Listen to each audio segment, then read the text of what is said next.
This is Meister Eckhart, and I read just a portion of it, and it's so impressive. It's almost like reading the Myokonins, Shin Buddhism toward Amida Buddha. It's called the True Obedience. Wow. Let's just pick a few phrases and study. I'm so impressed. True and perfect obedience is a virtue to crown all virtues, and no work, however great, can be performed and done without this virtue. And however trifling or paltry a work is, it is more usefully done in true obedience. Whether it be reading or hearing Mass, praying, contemplation, or whatever you can think of, but take however trifling a task you like, whatever it may be, and it will be made the nobler and better for you by true obedience. Obedience always produces the very best in all things.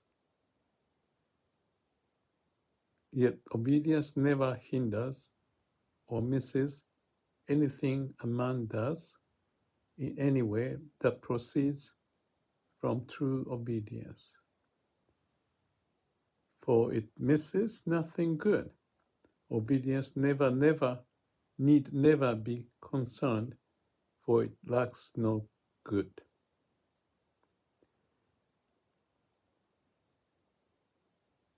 Maybe that's good enough, just the first paragraph of the book from the work of Meister Eckhart. And when I read this, in the middle of it, I thought, oh, this obedience is just like when I say, be sincere and truthful. But the major thing I found, and the reason why I get into this book, is that I wanted to do some video on Myokonin, but it looks like I have done like 100 of them already. So I was thinking maybe I'd try something different. And I didn't plan to. I knew Daisetsu Suzuki wrote a book contrasting sort of Meister Eckhart, who lived like I don't know, maybe 15th century or something in Germany. Very controversial kind, but well-respected priest. And he was pointing in one of his books about Meister Eckhart. And one of the quote, whether that was from him or not, yeah, I think he talked about this one too. The eye with which I see God is the same eye that God sees me. And I have made a video on that one. And it's like a mirror mind, I call it, that you look at yourself, but you look as if the God sees you too when you are sincere and truthful, because you're empty. And that's the same as in Shin Buddhism, Myokonin. What would be a good example? Yeah, I mean, the vow of Amida is take care of you. If you say Namu Amida Buddha, which is the same as obedience, Namu is I let go of myself, and Amida Butsu would take care of you. Amida Buddha would take care of you. So this, just the first paragraph, the true obedience, point the same. And as I said, that is like be sincere and truthful.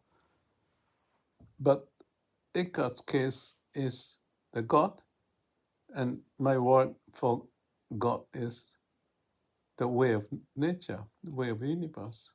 Essentially the same as I see it, as much as Amida Buddha, the same. There's word shizen honi, meaning shizen is nature, honi is expression of the laws. So laws of nature or laws of universe is corresponding to Amida and is the teaching of Shinran, who started this Shin Buddhism. So Shin Buddhism, Eckhart, Christianity, and Zen or meditation, however you call it, or the soul filled with the prayer is like being sincere and truthful, emptying yourself. To me, is the same.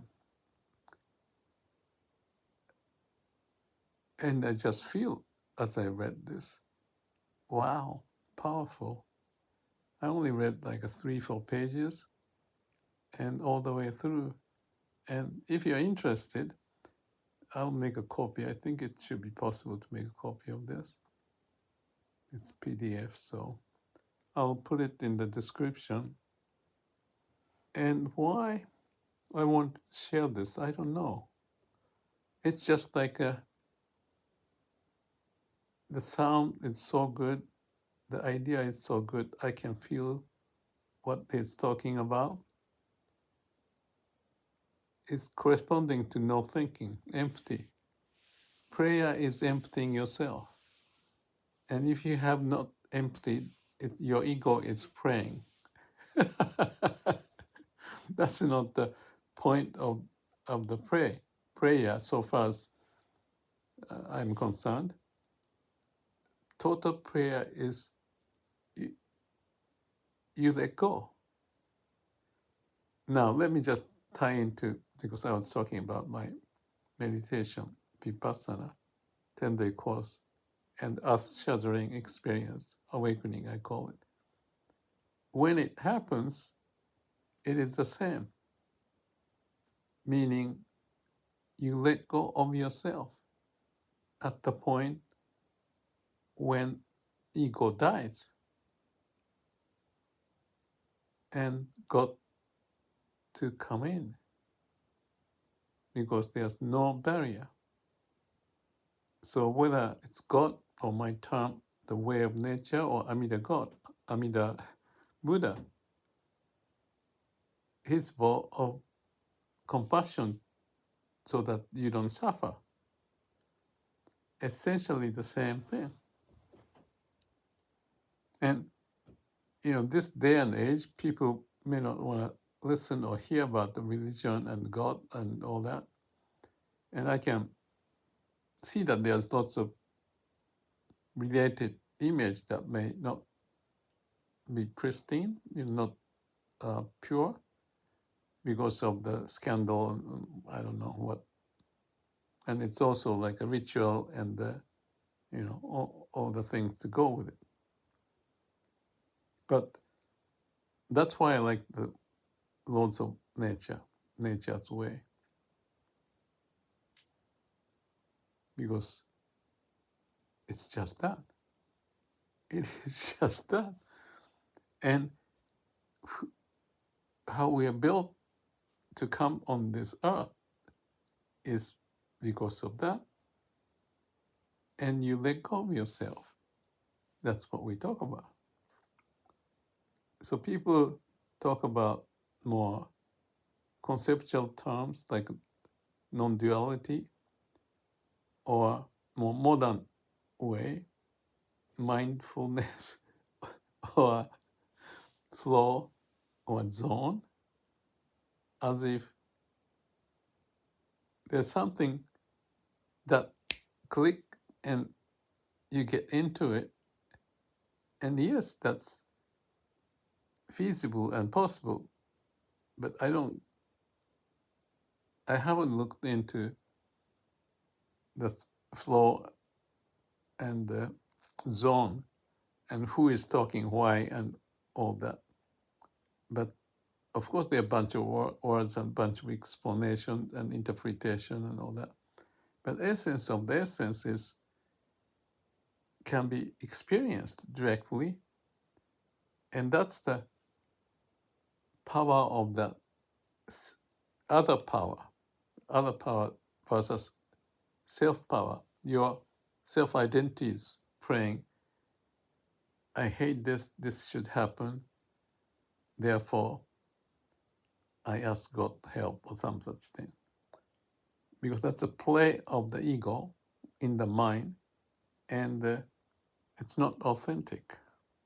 I don't mean to complain, because it may be okay for some, but pristine idea at the core of that enlightening thing take over, which is nothing about you. And that's the fear of ego losing himself, because how we are programmed. And the fact of the matter of the fact, whatever, is, what was they going to say? When you're gone and empty, that's when this awakening and the sense of being taken over. It's not to feel that you're the slave, but it is the way of nature prevailing. So instead of the Myokonin, because I feel totally same pretty much, except the word may be different, but obedience. I was talking about Genza and how he got this interesting faith or satori in Shin Buddhism is when he was carrying a load of rice or something heavy, and he put that one onto the cow. I thought there's a name for the cow, but in that instant, he thought that was it. He doesn't have to carry the load. And the cow represents Amida Buddha, or the God, or nature's way. Well, nature's way is when you're empty, that's nothingness, you realize everything is there. So you jump the logic to be one with the way of nature, as much as obedience is one with the God. So this is not meant to be lecture or logical play of words and the concept, but just to point, being humble, empty. Well, maybe I may not look so humble, so I'm not the right one to talk about it. But in essence, that is what it is. Awakening is emptying. And that's the way I've been talking about Nama Amida Buddha is throw yourself into the house of Buddha.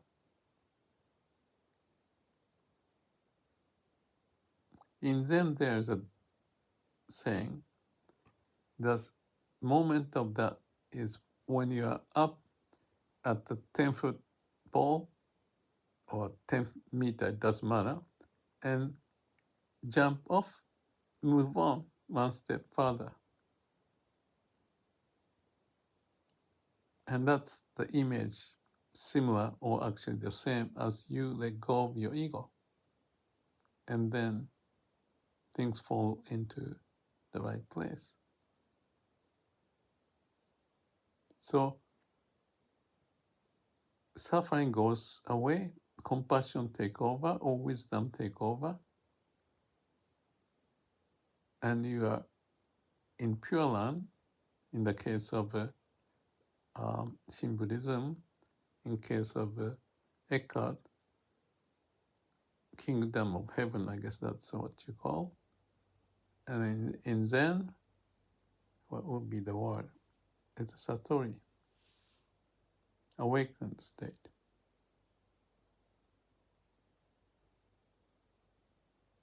Yeah, that's right. Because in Zen, they don't develop entity to take over, like Amida or God. You are melting and empty.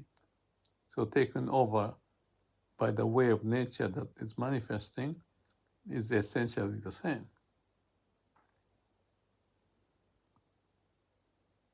This is good. I don't know if you guys have any opinion about it. I'm not going to push you, just a story. So I just found it and I thought to share. Thank you.